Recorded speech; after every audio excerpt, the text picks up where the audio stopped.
আসসালামু আলাইকুম রহমতুল্লাহি ওয়া বারাকাতুহু। সম্মানিত হাজিরিন, পবিত্র কোরআনুল কারীম থেকে ধারাবাহিক তাফসিরের আজকে 50তম পর্ব সূরাতুল বাকারার 51 থেকে নিয়ে 54 পর্যন্ত আয়াতে কারিমা তেলাওয়াত করেছি। আল্লাহ পাক যদি আমাকে তৌফিক দান করেন, কোরআনুল কারীমের সূরাতুল বাকারার এই তাফসিরের 50 পর্বের 51 নম্বর আয়াত থেকে নিয়ে তাফসির করার জন্য চেষ্টা করব। আপনারা দোয়া করেন, সময়ের প্রয়োজনে এখলাসপূর্ণ অতি জরুরি দিনই কথা আমলের নিয়তে আল্লাহ তাআলা যেন আমার জবান দিয়ে ওই কথাগুলি বের করে দেন। আল্লাহ পাক কোরআনে হাকিমের এই আয়াতগুলি অবতীর্ণ করার মধ্য দিয়ে আমাদেরকে যে জিনিসটি জানাইতে চাইছেন, আল্লাহ তাআলা যে উদ্দেশ্যে আয়াতকে নাজিল করেছেন, সে কথাগুলি যেন আমি বুঝাইতে পারি, আমি আগে নিজে আমল করতে পারি, আপনারাও যেন উপকৃত হতে পারেন। সকলে বলে আমিন। আজকের এই সূরাতুল বাকারার আয়াতসমূহের যে বিষয়বস্তু তা হচ্ছে হযরত মূসা আলাইহিস সালাতু ওয়াস সালামের প্রতি তাওরাত কিতাব অবতীর্ণ হওয়ার প্রেক্ষাপট। মুআজ্জাজ হাজিরিন, প্রথমেই আমরা কোরআনুল কারীমের এই আয়াতের সরল অনুবাদটা জেনে নিচ্ছি। আল্লাহ পাক রব্বুল আলামিন বলেন, বিসমিল্লাহির রহমানির রহিম। وَإِذْ وَاعَدْنَا مُوسَى 40 لَيْلَةً ثُمَّ اتَّخَذْتُمُ الْعِجْلَ مِنْ بَعْدِهِ وَأَنْتُمْ ظَالِمُونَ। আল্লাহ পাক বলেন, হে নবী, আপনি স্মরণ করেন ওই সময়কে যখন আমি মূসা আলাইহিস সালাতু ওয়াস সালাম থেকে 40 রাতের জন্য সময় নিয়েছিলাম। এখানে রাত দ্বারা উদ্দেশ্য দিন রাত। তো 40 দিন 40 রাতের জন্য আমি সময় নিয়েছিলাম। তখন কি করেছিল তার অনুসারীরা? সুম্মাত্তাখাযতুমুল ইজলা মিন বা'দিহি, তারা এরপরে বৎস পূজা করেছিল, গোবৎস পূজা, গরুর বাছুরের পূজা করেছিল। ওয়া আনতুম যালিমুন, এবং তোমরা নিজেদের উপর জুলুম করেছিলে। সুম্মা আফাউনা আনকুম মিন বা'দি যালিকা লাআল্লাকুম তাশকুরুন, এরপরে আমি আল্লাহ তোমাদেরকে ক্ষমা করে দিয়েছিলাম যাতে করে তোমরা কৃতজ্ঞতা আদায় করো। আল্লাহ পাক এরপরে বলেন, ওয়া ইয আতাইনা মূসাল কিতাবা ওয়াল ফুরকান, আমি যখন মূসাকে কিতাব এবং ফুরকান দিলাম। কিতাব এবং ফুরকান দ্বারা উদ্দেশ্য তাওরাত কিতাব। কেন দিলেন? লাআল্লাকুম, আল্লাহ তাআলা বলেন লাআল্লাকুম তাহতাদুন, যাতে করে তোমরা সঠিক পথ প্রাপ্ত হও। এরপর আল্লাহ বলেন, ওয়া ইয ক্বালা মূসা লিকওমিহি ইয়া কওমি ইন্নাকুম যালামতুম আনফুসাকুম। মূসা আলাইহিস সালাম 40 দিন পরে এসে দেখলেন যে তার লোকেরা বাছুরের পূজা করতেছে। এটা সাধারণ বাছুর না, এটা ছিল মূসা আলাইহিস সালাম যখন ফেরাউনের কবল থেকে মুক্তি পেয়ে সমুদ্র যখন পাড়ি দিলেন, সামিরি নামে এক অবাধ্য লোক ছিল বনি ইসরাইলের ইহুদি। সে লক্ষ্য করেছিল মূসা আলাইহিস সালামকে গাইড করতেছিলেন জিবরাইল আলাইহিস সালাম।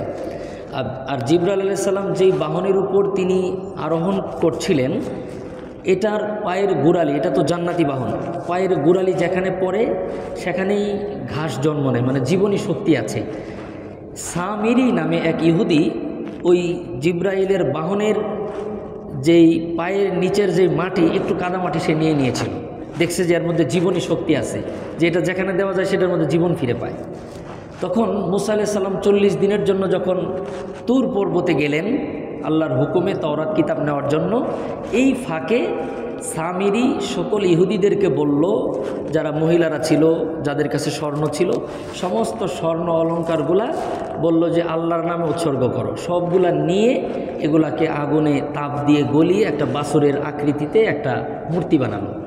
এবং সামিরি বুদ্ধি করে তার পোটলা থেকে ওই কাদামাটি, যেটা জিবরাইল আলাইহিস সালামের বাহনের পায়ের গোড়ালির নিচে পড়েছিল, ওই কাদামাটিটুকু যেই বাছুরের পেটের ভিতরে দিয়ে দিয়েছে, সাথে সাথে বাছুর আওয়াজ করা শুরু করেছে।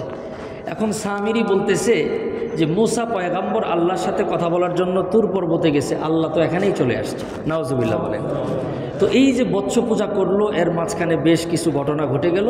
মূসা আলাইহিস সালাতু ওয়াস সালাম এসে যখন দেখলেন যে তারা এই কাজ করেছে, তখন আল্লাহ তাআলা বলেন, মূসা গিয়ে বলল, ওয়া ইয ক্বালা মূসা লিকওমিহি ইয়া কওম, মূসা আলাইহিস সালাম তার সম্প্রদায়কে বললেন, হে সম্প্রদায়, ইন্নাকুম যালামতুম আনফুসাকুম বিত্তিখাযিকুমুল ইজলা, যে তোমরা তোমাদের নফসের উপর বড় অত্যাচার করেছো, জুলুম করে ফেলেছো। ইজলা শব্দের অর্থ হলো গোবৎস পূজা করা।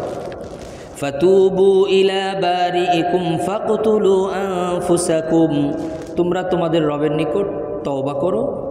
ফাকতুলু আনফুসাকুম, এবং তোমরা নিজেদেরকে নিজেরা হত্যা করো। আমি তফসির করার সময় এটা ক্লিয়ার করব, আপনারা পরিষ্কার হবেন। শুধু এতটুকু জানেন যে আল্লাহ তাদেরকে তওবা করতে বললেন, ক্ষমা করবেন। তওবার ধরনটা কি? একজন আরেকজনকে মেরে ফেলতে হবে। এখন বাবা ছেলেকে কেমনে মারে, মা কেমনে সন্তানকে মারে, ভাই কেমনে ভাইকে মারে, কিন্তু মারতে হবে ক্ষমা পাইতে চাইলে। বনি ইসরায়েল সম্প্রদায়ের জন্য এটাই তওবার বিধান ছিল। তো পরে আল্লাহ তাআলা তাদেরকে অন্ধকার দিয়ে দিলেন, যাতে করে চেহারা একজন আরেকজনের না দেখে। এরপরে তারা বাধ্য হয়ে একজন আরেকজনকে হত্যা করেছে। যালিকুম খায়রুল লাকুম ইনদা বারিইকুম, এটা তোমাদের জন্য এটাই উত্তম, এটাই কল্যাণকর, এছাড়া কোনো পথ নেই। ফাতাবা আলাইকুম, তোমরা তোমাদের রবের উপর তওবা করো। ইন্নাহু হুয়াত তাওয়াবুর রহিম, নিশ্চয়ই তোমাদের রব তোমাদের তওবাকে কবুল করবেন। এটা একেবারে সংক্ষিপ্ত অনুবাদ করলাম, আমি আপনাদেরকে বিস্তারিত বোঝানোর জন্য চেষ্টা করছি। আজকের যে আলোচনাটি, আমি একটি হাদিসও পড়েছি আপনাদের সামনে। এই আলোচনাটা, এই তাফসিরটা হৃদয়গ্রাহী করে বুঝবার জন্যে এবং কিছু শিক্ষা নিয়ে যাওয়ার জন্যে আমরা মোটামুটিভাবে 3টা দিক নিয়ে কথা বলবো। একটি হচ্ছে আল্লাহ তাআলা মুসা আলাইহিস সালামকে 40 দিন 40 রাত রাখলেন। এই 40-এর তাৎপর্য কী? 40 কেন, 10 কেন না, 50 কেন না? এই 40-এর বিশেষত্ব আছে। 40-এর কী তাৎপর্য এটা বলবো। আরেকটি বলবো তাওরাত কিতাবের ধরন কি ছিল। আমরা তো কোরআন চিনি, এটা কোরআন বা একটু ছোট বড় হয় অক্ষর, বড় এবং ছোট করার দিক থেকে, তো এটা আমরা কোরআন চিনি। তাওরাত কিতাবটা কেমন ছিল, তো তাওরাত কিতাবের ধরন কি, কিতাবের ভিতরে আল্লাহ তাআলা কী ধরনের আয়াত, কী ধরনের সূরা অবতীর্ণ করেছেন, এটা বলবো। 3 নম্বরে আমাদের শিক্ষা কী এবং বনি ইসরাইলের তওবাটা কেমন ছিল। এই 3টি দিক নিয়ে আজকে আপনাদের সঙ্গে আলোচনা করব ইনশাআল্লাহ। প্রথম দিক হলো আল্লাহ তাআলা মুসা আলাইহিস সালামকে 40 দিনের জন্য তুর পর্বতে যেতে বললেন। কেন? আল্লাহ তাআলা মুসা আলাইহিস সালামকে কিতাব দিবেন। কী জন্য ডেকেছিলেন? কিতাব দেওয়ার জন্য। আল্লাহ তাআলা কোরআনে বলেছেন, وَإِذْ وَعَدْنَا مُوسَى 40 লাইলা, 40 মানে 40, লাইলা মানে রাত। 40 রাতের জন্য আল্লাহ তাআলা মুসা আলাইহিস সালামকে ডাকলেন তুর পর্বতে, যাতে করে এই 40 দিন নিরবিচ্ছিন্নভাবে ইবাদত বন্দিগি করে আত্মা আরও যেন পরিশুদ্ধ বেশি হয়। এমনিই কিন্তু নবীরা নিষ্পাপ মাসুম, এটা মনে রাখতে হবে। যত নবী দুনিয়াতে এসছে সমস্ত নবীরা এটাকে ইসমতে আম্বিয়া বলে। এটা আহলে সুন্নতুল জামাতের আকীদা হচ্ছে নবীরা বেগুনা মাসুম। কেন বেগুনা? আল্লাহর কুদরত দিয়ে আল্লাহ তাদেরকে হেফাজত করছেন। এটা তারা বলেছেন যে এটা আমাদের কোনো ক্রেডিটের কিছু নেই। সমস্ত নবীরা বলছেন যে আল্লাহ নিজ কুদরতিভাবে আমাদেরকে হেফাজত করছেন। তার মানে নবীরা যে নিষ্পাপ বেগুনা, এটা কার দান? এই কথাটুকু আমাদের মাথায় রাখতে হবে, তাহলে আর কোনো ফিতনা সৃষ্টি হবে না। অর্থাৎ নবীদের ভুল হয়নি। কেন হয়নি? আল্লাহ হতে দেয়নি।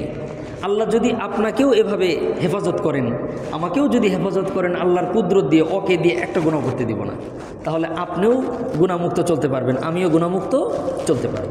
এর অর্থ এটা না যে নবীরা মানুষ না, নবীরা ফেরেশতা হয়ে গেছে। নবীরা মানুষ, কিন্তু আল্লাহ তাদেরকে বিশেষ রহমত দিয়ে সকল গুনাহ থেকে হেফাজত করেছেন। এই 40 দিন বিশেষভাবে রাখার উদ্দেশ্য হলো আল্লাহ যেহেতু তাকে আসমানি কিতাব দিবেন, এই কিতাবের সাথে তার মানসিক একটা সংশ্লিষ্টতা যেন বৃদ্ধি পায়, মানসিকভাবে তিনি যেন প্রস্তুত হন যে আল্লাহর ওহী সে গ্রহণ করবেন। এজন্য 40 দিন 40 রাত আল্লাহ তাকে তুর পর্বতে যাওয়ার জন্য বললেন। প্রথমে 30 দিনের জন্য বলছিলেন। প্রথমে কয় দিনের জন্য? 30 দিনের জন্য। এই 30 দিন লাগাতার রোজা রাখতে হয়। তো তিনি রোজা রাখতেছিলেন 30 নম্বর দিনে গিয়া। এটা ছিল আপনার জিলকদ মাসের 1 তারিখ থেকে 30 তারিখ পর্যন্ত। তো জিলকদ মাসের 1 তারিখ থেকে 30 তারিখ পর্যন্ত মুসা নবী রোজা রাখতেছেন। এবং ওই রোজা কিন্তু আমাদের রোজার মতো না, এটা টানা না খাওয়া। আমরা তো সকালে যেই পরিমাণের সাহরি খাই, অন্য সময় 10 দিনে যেই পরিমাণের উন্নত খাবার খাই, একদিনে সাহারিদের চেয়ে বেশি খাই। তো ওই জামানার রোজা এরকম ছিল না। তো মুসা আলাইহিস সালাম 30 নম্বর রোজায় গিয়া দেখলেন যে তার মুখ থেকে মনে হয় একটু দুর্গন্ধ ভাব। তিনি একটা গাছের পাতা, যে পাতাটিতে সুগন্ধি ছিল, উদ্দেশ্য হলো মুখের দুর্গন্ধকে দূর করা। উনি ওই গাছের পাতা নিয়ে চিবাইতেছিলেন, উদ্দেশ্য মুখের দুর্গন্ধ দূর করা। হযরতে জিবরাইল আলাইহিস সালাম এসে বললেন, পয়গম্বর আপনি তো সর্বনাশ করে ফেলছেন, আপনি যে গাছের পাতার চাবাইলেন, রস পেটের মধ্যে গেল, আপনার তো রোজা ভেঙে গেছে। আল্লাহ তাআলা হুকুম দিয়েছেন আপনাকে আরও 10টি রোজা অতিরিক্ত রাখতে হবে, আজকেই শেষ হয়ে যেত, আপনি এই কাজটা কেন করলেন? হাদিসের মধ্যে এসেছে মুসা পয়গম্বর বলেন, আমার মুখের দুর্গন্ধ অনুভূত হচ্ছিল যে আল্লাহর ফেরেশতারা আমাদের কাছে থাকে, এই দুর্গন্ধটা দূর করার জন্য আমি এই গাছের পাতাটা খেয়েছিলাম। আল্লাহর পয়গম্বর মুসা আলাইহিস সালাতু সালাম বলেন, আল্লাহর নবী ইরশাদ করেছেন, জিবরাইল আলাইহিস সালাম মুসা পয়গম্বরকে বললেন, পয়গম্বর আপনি জানেন না আল্লাহ তাআলা বলেন, কোনো রোজাদার বান্দা যখন আল্লাহর সন্তুষ্টির জন্য না খেয়ে থাকে আর তার মুখের দুর্গন্ধ আল্লাহ বলেন আল্লাহর কাছে মিশকে আম্বরের চেয়েও ভালো। এটার একটা জ্বলন্ত উদাহরণ আপনাদেরকে দিই। আপনাদের কারো ঘরে ছোট বাচ্চা থাকলে, নাতি থাকলে, অথবা যার ছোট নবজাতক শিশু হয়েছে, নবজাতক শিশু যখন দুধের বাচ্চা, 5 মাস বয়স, 4 মাস বয়স, এই বাচ্চার মুখের মধ্যেও এক ধরনের একটা গন্ধ আছে, কিন্তু এই গন্ধ নানার কাছে, নানির কাছে, দাদার কাছে, দাদির কাছে, বাবার কাছে, মায়ের কাছে কোনো দিন গন্ধ মনে হয় না। আমি নিজের কানে শুনেছি, এই গন্ধ নেয় আর চুমু খায় আর বলে যে তোমার মুখের গন্ধটা খুব ভালো লাগে। এই দৃশ্য যদি কারো নাতি নাতনি হয়ে থাকে, দেখবেন যে দুধের বাচ্চা, এটা আবার আরেকজনের অপর মানুষকে যদি দেন, ও বলবে যে একটু কেমন জানি গন্ধ লাগে। এটা যার আপন, সে এটাকে কি মনে করে না, আসলেই কিন্তু গন্ধ আছে, কিন্তু সে বলতেছে তোমার এই ঘ্রাণটা আমার খুব ভালো লাগে, এটা বলে বারবার সে গন্ধ নিতে চায়। এটা হচ্ছে ভালোবাসা, মহাব্বত। জিবরাইল বলেন, পয়গম্বর মুসা আপনি এই রোজা রাখার কারণে দুর্গন্ধ মনে করছেন, আল্লাহ ঘোষণা দিয়েছে রোজাদারের মুখের দুর্গন্ধ রবের কাছে মেশকে আম্বরের চেয়েও শ্রেষ্ঠ। এটা আমাদের জন্য আল্লাহ তাআলা দিয়েছেন। আমাদের নবীও বলেছেন যে সকল মানুষই যখন আল্লাহর জন্য রোজা রাখে, এই রোজা রাখার কারণেই ক্ষুধার্ত থাকে, পেট খালি থাকে, পেটের ভিতর থেকে, মুখের ভিতর থেকে একটা গন্ধ আসে, এটা আপনার কাছে গন্ধ হতে পারে, আমার কাছে গন্ধ হতে পারে। আল্লাহ বলেছেন নবীজির হাদিসে কুদসি যে রোজাদারের মুখের দুর্গন্ধ মিশকে আম্বর। সুবহানাল্লাহ। তো প্রথম 30 দিন রোজা রাখার পরে আল্লাহ তাআলা বললেন আরও কয়দিন? 10 দিন। তো 40 দিন পূর্ণ হলো। 40 দিন কেন? আল্লাহ চাইলে 30-এর মধ্যে ক্লোজ করে দিতে পারতেন। এই 40-এর অনেক বিশেষত্ব কোরআন এবং হাদিসের মধ্যে আছে। শুধু যদি 40 নিয়ে লম্বা কথা বলি তাহলে আমি আমার মূল কথাটা আপনাদের বুঝাইতে পারবো না। আমি খুব সংক্ষেপে বলছি। 40-এর 1 নম্বর বরকত আল্লাহর পয়গম্বর বলেছেন, সহিহ হাদিস, কোনো মুসলমান যদি 40 দিন 5 ওয়াক্ত নামাজ জামাতের সাথে ইমামের শুরুর থেকে, অর্থাৎ তাকবীরে উলাদ থেকে 40 দিন কেউ পড়ে, 40 দিন পড়লে নামাজ হবে 200 রাকাত। কত রাকাত? 200 রাকাত। 200 রাকাত নামাজ যদি জামাতের সাথে পড়ে, আল্লাহর পয়গম্বর বলেছেন, নবীর হাদিস, যে 40 দিন পড়লে তার জন্য আল্লাহ 2টা পুরস্কার দেন। সুবহানাল্লাহ। এক, জাহান্নামীদের দপ্তর থেকে চিরদিনের জন্য তার নাম কেটে দেওয়া হয়। কেটে দেওয়া মানেই সে জান্নাতি। সুবহানাল্লাহ। 2, আল্লাহ তাআলা মুনাফিকের দপ্তর থেকেও তার নামকে কেটে দেয়। অর্থাৎ মানুষের মধ্যে কিছু না কিছু মুনাফিকি থাকে। কেউ যদি 40 দিন তাকবীরুল্লাহর সাথে নামাজ পড়ে, আল্লাহ পাক রব্বুল আলামিন ওই নামাজি বান্দা তাকে চিরদিনের জন্য মুনাফিকের দপ্তর থেকে তার নাম কেটে দেয়। কারণ কি? কারণ হচ্ছে সে 200 ওয়াক্ত নামাজে শয়তানের সাথে যুদ্ধ করে সে বিজয়ী হয়েছে। কারণ শয়তান যারা নামাজ পড়ে না তাদেরকে না পড়ায় বাধা দেয়, যারা মোটামুটি পড়ে জামাত থেকে দূরে রেখে বাধা দেয়, যারা জামাতে পড়ে তাদেরকে তাকবীর উলা থেকে বাধা দেয়। প্রত্যেক ওয়াক্তে এই কাজ করে। তো দেখেন আমরা যারা নামাজ পড়ি আমরা কোনো না কোনোভাবে ফাইসে যাই। হয়তো তাকবীর উলা পাই নাই, অথবা রাকাত একটা পাই নাই, অথবা জামাত পাই নাই। এটা নামাজি বান্দাদের অবস্থা, আর বেনামাজিদের নিয়ে কোনো আলোচনা। আল্লাহ পাক রব্বুল আলামিন আমাদেরকে জীবনে একবার হলেও 40 দিন ধারাবাহিকভাবে 5 ওয়াক্ত নামাজ তাকবীর উলার সাথে পড়ার সুযোগ আল্লাহ যেন করে দেন। এই 40-এর একটা বরকত, আর একটা বরকত, হজরতে ইউনুস আলাইহিস সালাতু সালাম 40 দিন মাছের পেটে ছিলেন। এই 40 দিন তিনি পড়েছেন লা ইলাহা ইল্লা আনতা সুবহানাকা ইন্নী কুনতু মিনাজ জালিমিন, লা ইলাহা ইল্লা আনতা সুবহানাকা ইন্নী কুনতু মিনাজ জালিমিন। এভাবে 40 দিন লাগাতার, 40 দিন 40 রাত পর্যন্ত ইউনুস পয়গম্বর মাছের পেটে থাকার পরে আল্লাহ পাক রব্বুল আলামিন ফাস্তাজাবনা লাহু ওয়া নাজ্জাইনাহু মিনাল গাম ওয়া কাযালিকা নুনজিল মুমিনিন। আল্লাহ পাক রব্বুল আলামিন ইউনুস পয়গম্বর আলাইহিস সালাতু সালামকে 40 দিন দোয়া করার পর আল্লাহ মাফ করে দিয়েছেন। এরকম 40-এর ব্যাপারে কোরআন হাদিসে অনেক অনেক লম্বা লম্বা কথা আছে। যেমন যখন কোনো মানুষ তার মার গর্ভের মধ্যে আসে, প্রথম 40 দিন এক রকম থাকে, পরের 40 দিন আরেক রকম থাকে, পরের 40 দিন আরেক রকম থাকে, এভাবে 40 দিন পর পর আল্লাহ তাআলা এটাকে পরিবর্তন করায়। এজন্য দাওয়াত ও তাবলীগের নিসবতে যারা থাকে দেখবেন তারাও বলে যে আপনারা 40 দিনের সময় লাগান। এটাকে চিল্লা বলে। চিল্লা এটা হলো ফার্সি শব্দ, এর অর্থ হলো চিল্লা মানে হলো 40। উদ্দেশ্য হলো 200 ওয়াক্ত নামাজ একসাথে জামাতের তাকবীরুল্লাহর সাথে পড়ার ব্যবস্থা করা।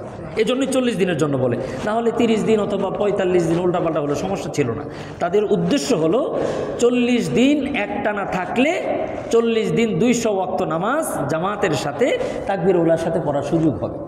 আল্লাহ পাক রব্বুল আলামিন এই 40-এর বরকত অনুধাবন করে বুঝে আমাদের বাস্তব জীবনে আমল করার তৌফিক দান করেন। এই একটা সংক্ষিপ্ত কথা গেল 40-এর ব্যাপারে। এরপরে আসেন আল্লাহ পাক রব্বুল আলামিন মূসা আলাইহিস সালাতু সালামকে নিয়ে কিতাব দিলেন। এই কিতাবটা কেমন ছিল?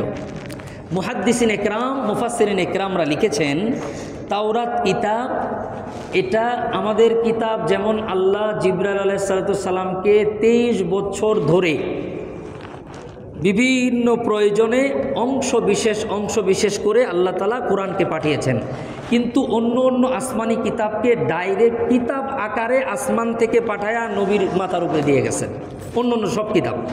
আর আমাদের এই কোরআন এটা কিতাব আকারে আসে নাই, এটা কালাম আকারে এসেছে। কালামুল্লাহ, আল্লাহর কালাম, আল্লাহর বাণী নবীজির কাছে এসছেন।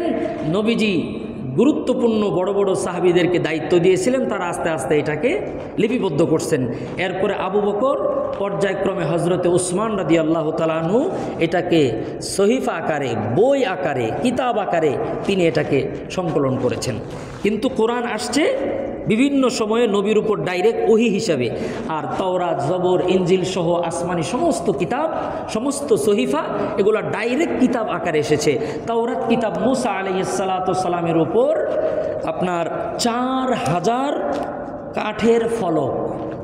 আপনারা দেখবেন আমাদের অফিসে বিভিন্ন স্যারদের পিছনে একটা ফলক লাগানো আছে কাঠের। এখানে প্রথম কোন স্যার ছিলেন, এরপরে কোন স্যার আসছেন, এরপরে কে আসছেন, এরপরে কে আসছেন, নাম লেখা থাকে না? ঠিক এই ধরনের কাঠের বিশাল আকৃতির বড় বড় ফলক। ফলক মানে তো বুঝছেন, মানে কাঠের একটা বড় এরকম ফলক যেটার মধ্যে লেখা যায়, বিভিন্ন কিছু বাণী লেখা যায়।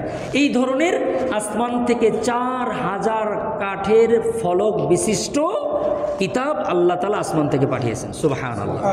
তাহলে আমরা জানলাম প্রথম কথা 4000 কাঠের ফলকের মধ্যে তাওরাত কিতাব লেখা ছিল, যেটা আসমান থেকে ডাইরেক্ট এসেছে। এই ফলকের মধ্যে মোট সূরার সংখ্যা ছিল 1000। মোট সূরার সংখ্যা কত? 1000। আল্লাহর পয়গম্বর বলেন প্রত্যেকটি সূরা সূরাতুল বাকারার সমান। সুবহানাল্লাহ।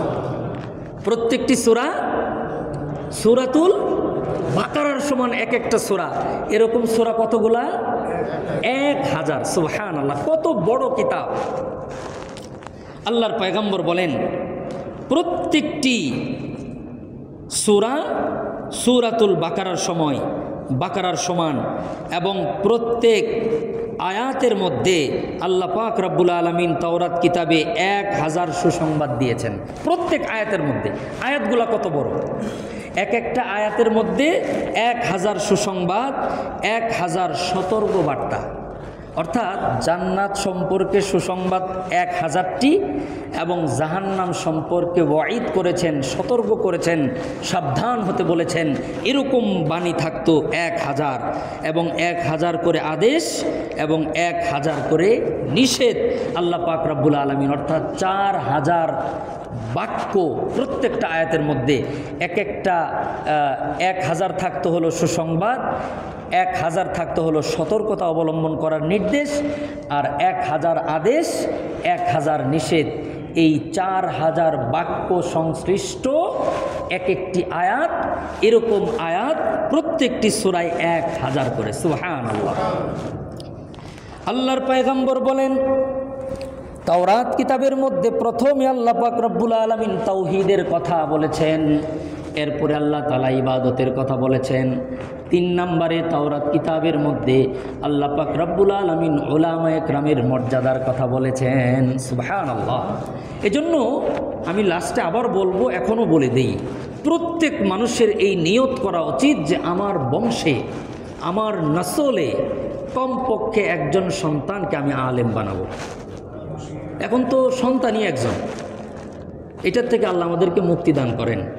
এটা যে কত ভুল ফর্মুলা, এটা আমরা এখন বলি, হয়তো আপনাদের খারাপ লাগতে পারে, কিন্তু আগামী 20-30 বছর পরে বুঝবেন যে এটা কত বড় সর্বনাশের কথা। অলরেডি শুরু হয়ে গেছে। অনেক উচ্চ ফ্যামিলিতে সন্তান নাই। পৃথিবীর ম্যাক্সিমাম উন্নত দেশ যাদেরকে আমরা ফলো করি, যাদেরকে নিয়ে গর্ব করে কথা বলি, আমি ওই দেশে গিয়েছি, আমি ওই এয়ারপোর্টে ইমিগ্রেশন করেছি, এগুলো আমরা যারা গর্ব করি, তারা এখন সন্তানের জন্য অফার করে, টাকা দেয়, বিভিন্নভাবে তারা সুযোগ সুবিধা দিতে চায় যে দয়া করে একটা সন্তান তুমি নাও। ওই দিন খুব বেশি দূরে নয়, আমাদের সামনে চলে আসতেছে।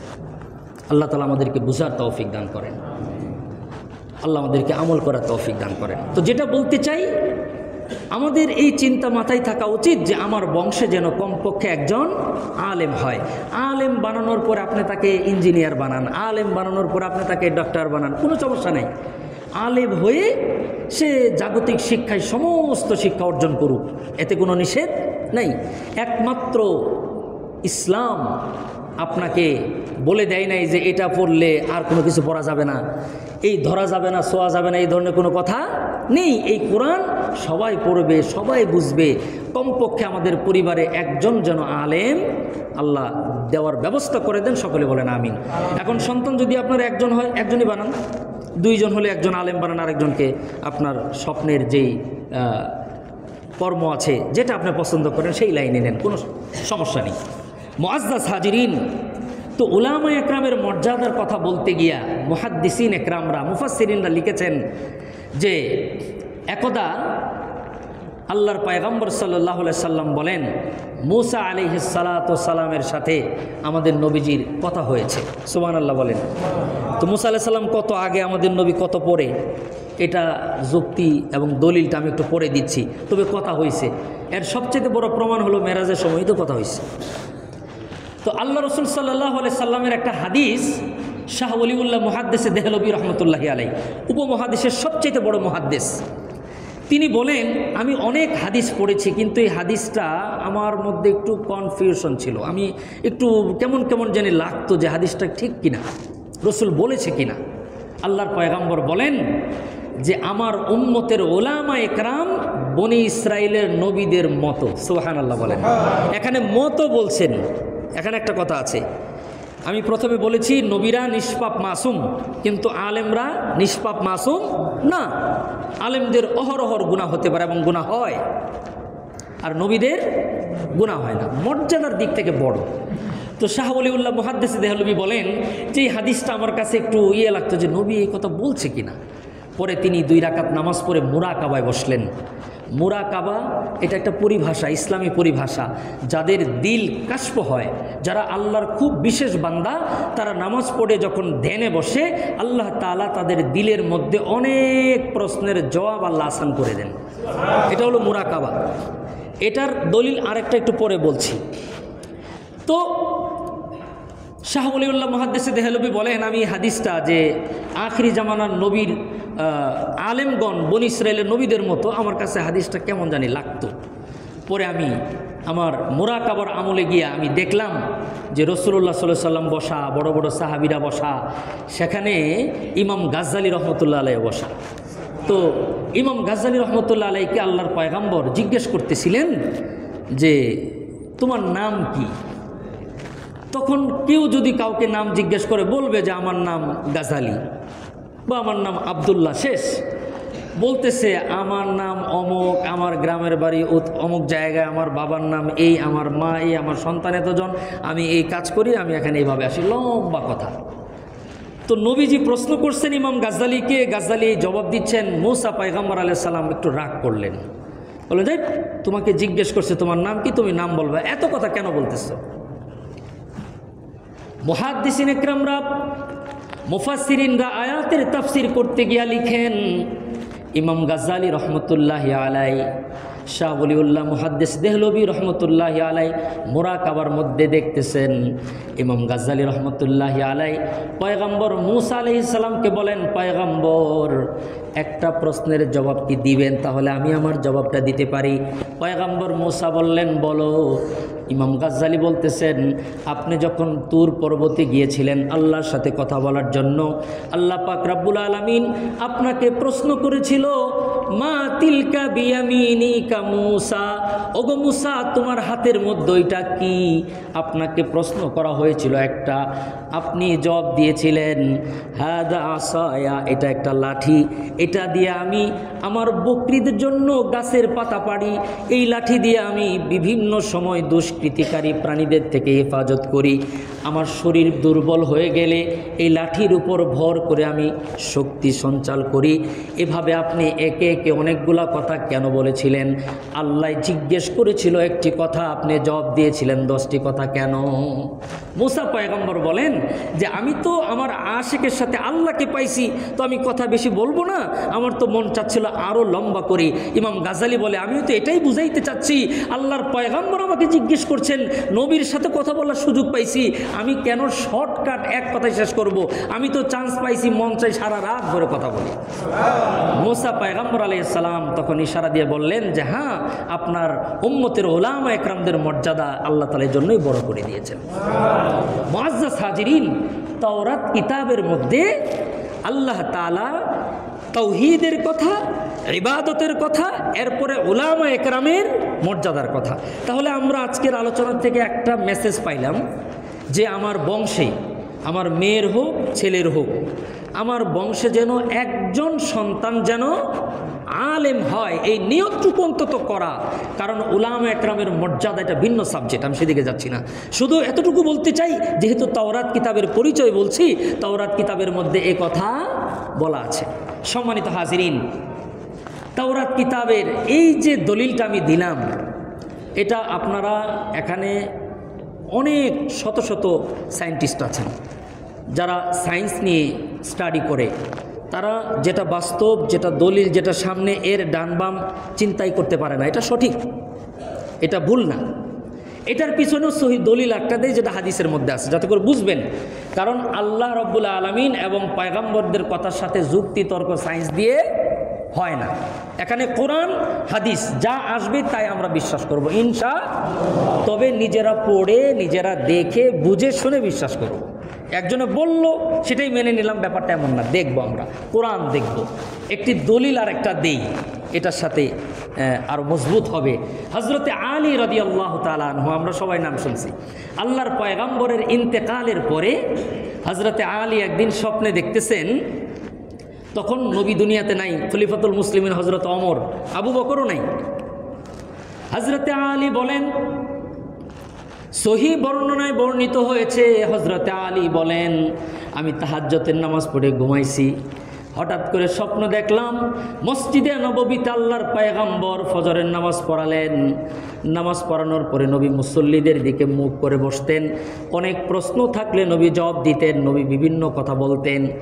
আল্লাহর পয়গম্বর ফজরের নামাজ পড়ছেন, একজন লোক নতুন খেজুরের বাগানে খেজুর আসছে, সেই সাহাবী নতুন খেজুর পেকেছে, পাকা খেজুর এনে আল্লাহর পয়গম্বরকে দিয়ে বললেন, ইয়া রাসূলুল্লাহ, এগুলো আমার বাগানের প্রথম খেজুর, আপনার জন্য হাদিয়া, আপনি খাবেন এবং আপনার সাহাবীদেরকে খাওয়াবেন। তো হযরতে আলী বলেন, নবী লাইন ধরে সাহাবীদেরকে খেজুর দিচ্ছেন, তো আমি লাইনে দাঁড়াইলাম, আমাকে একটা খেজুর দিল। এই একটা খেজুর বলতে আমাদের জয়দেবপুরে ফলপট্টির খেজুর না, এগুলো খেজুরের সাইজ কিন্তু অন্যরকম। যারা মদিনায় গিয়েছেন তারা দেখেছেন, অনেক বড় বড় খেজুর আছে, আমাদের দেশের যে সবরি কলা এই টাইপের খেজুরই আছে। তো একটা খেজুর দিয়েছেন, হযরতে আলী রাদিয়াল্লাহু তাআলা খেজুরটা খাচ্ছেন। হযরতে আলী বলেন, আমি ঘুম থেকে উঠা দেখি আমার জিহ্বার মধ্যে একটা খেজুরের বিচি। সুবহানাল্লাহ, তার মানে সত্যি খেয়েছেন। তিনি বলেন, মসজিদে গেলাম, আজান হলো মসজিদে নববীতে, খলিফাতুল মুসলিমিন হযরতে ওমরের পিছনে নামাজ পড়লাম। নামাজ পড়ার পরে হযরত ওমর সালাম ফিরাইলেন, ঠিক যেভাবে স্বপ্নে দেখেছি, এক লোক মাথায় করে এক খাঁচি খেজুর এনে খলিফাতুল মুসলিমিন হযরত ওমরের হাতে দিয়ে বলেন, খলিফা, আপনি নিজে খাবেন, আপনার সাথীদেরকে খাওয়াবেন। সুবহানাল্লাহ। হযরতে আলী বলেন, খলিফাতুল মুসলিমিন হযরত ওমর ফারুক রাদিয়াল্লাহু তাআলা আনহু আমাদেরকে বললেন, তোমরা লাইন ধরে দাঁড়ায় যাও, সুশৃঙ্খল হও। যদিও আমরা তবরক নেওয়ার সময় মাঝে মধ্যে মসজিদের মধ্যে দেখে আমাদের বলতে হয় যে একটু সুশৃঙ্খলভাবে নেবেন, আমরা শিক্ষিত সচেতন মানুষ এই জিনিসটা বুঝি না। নবীর সাহাবীদের জামানার মধ্যেও মাঝে মধ্যে এভাবে তবরক দিতে গেলে সবাই লাইন ধরে দাঁড়ায় যেত, এটা অসম্মানের কিছু না, এটা সাহাবীদের সুন্নাত। হযরতে আলী বলেন, আমি লাইনে দাঁড়াইলাম, দাঁড়ানোর পরে হযরত ওমর নবীকে যেমনে দেখছি আমাকে একটা খেজুর দিছে। সুবহানাল্লাহ। আমি খলিফাতুল মুসলিমিনকে বললাম, আমিরুল মুমিনিন, আমি আলীকে কি একটি খেজুর বেশি দেওয়া যায় না, আমাকে আরেকটা খেজুর দেন। হযরত ওমর আমার চেহারার দিকে তাকাইয়া বলে, আলী, গত রাতে আল্লাহর পয়গম্বর তোমাকে একটা খেজুরই দিয়েছিল। এটা হলো ইলকা, এটা হযরত ওমর। হযরত ওমর 21 জায়গায় নবীর সাথে দ্বিমত পোষণ করেছিলেন বিনয়ের সাথে। আল্লাহ তাআলা 21 জায়গায় কোরআনের আয়াত নাজিল করে নবীকে বলছেন ওমরের পরামর্শই গ্রহণ করেন। সুবহানাল্লাহ। এজন্য পয়গম্বর বলেন, লাউ কানা বা'দা নাবিয়্যান লাকানা ওমর, আমার পরে যদি আল্লাহ কাউকে নবী বানাইতেন, নিঃসন্দেহে ওমর রাদিয়াল্লাহু তাআলা আনহুকেই নবী বানাইতেন। এটা আল্লাহর খাস বান্দাদের কিছু ব্যাপার আছে। মুআজ্জাজ হাজিরিন, এজন্য হযরতে মূসা আলাইহিস সালাম আল্লাহর পয়গম্বরের সাথে যে কথোপকথন করেছেন, এই বিষয়গুলা খুব যুক্তিসঙ্গত।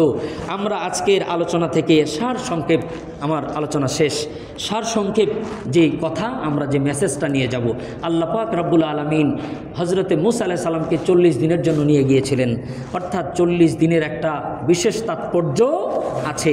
আমরা জীবনে 40 দিন তাকবীরুল্লাহর সাথে নামাজ পড়ব, নিয়ত করলাম, আল্লাহ তৌফিক দান করেন। 1 2 নম্বর হলো, আমরা নিজেদের সন্তানদের মধ্য থেকে, নিজের রক্ত থেকে, নিজের বংশ থেকে একজন হলেও আলেম বানানোর জন্য, কোরআন সুন্নাহর বিজ্ঞ পণ্ডিত বানানোর জন্য আমরা চেষ্টা করব ইনশাআল্লাহ। সর্বশেষ যে হাদিসটি পড়েছিলাম, আল্লাহ রাসূল বলেছেন, ইন্নাল ইয়াহুদা ওয়ান নাসারা লা ইয়াসবিগুনা ফাখালিফুহুম, তোমরা তোমাদের জীবনে কখনো ইহুদি এবং নাসারাদের সাদৃশ্য গ্রহণ করবে না, তাদেরকে তোমরা কখনো বন্ধু বানাবে না। এটা আল্লাহ যেহেতু কোরআনে বলেছেন, নবী যেহেতু হাদিসে বলেছেন, এখন ইহুদি নাসারাদের সাথে আমাদের ব্যবহারটা কী ধরনের হবে, লেনদেন কেমন হবে, চালচলন কেমন হবে, এটা কোরআন হাদিসে স্পষ্ট বলা আছে। আমাদের কোনো আচার আচরণের দ্বারায় বিধর্মীরা যেন এটা অনুভব না করে যে মুসলমান হয়ে আমার সাথে এই আচরণ করেছে, এটা তো প্রশ্নই আসে না। অন্য ধর্মের হলে মুসলমানের সাথে যেমন আপন ভাইয়ের আচরণ করতে বলা হয়েছে, আছে, আপনি এর চাইতে এক গ্রেড বেশি করতে হবে অন্য ধর্মের সাথে। ইসলামের সুস্পষ্ট নীতিমালা আছে। আল্লাহ পাক রব্বুল আলামিন ইহুদি নাসারাদের সাথে ইসলামের যেই ব্যবহারের বিধান আছে সেটা মেনটেন করে তাদের সাথে বন্ধুত্ব, তাদের সাথে সাদৃশ্য হওয়ার থেকে আল্লাহ আমাদেরকে হেফাজত করেন। আমিন। ওয়া আখির দাওয়ানা আনিল হামদুলিল্লাহি রাব্বিল আলামিন।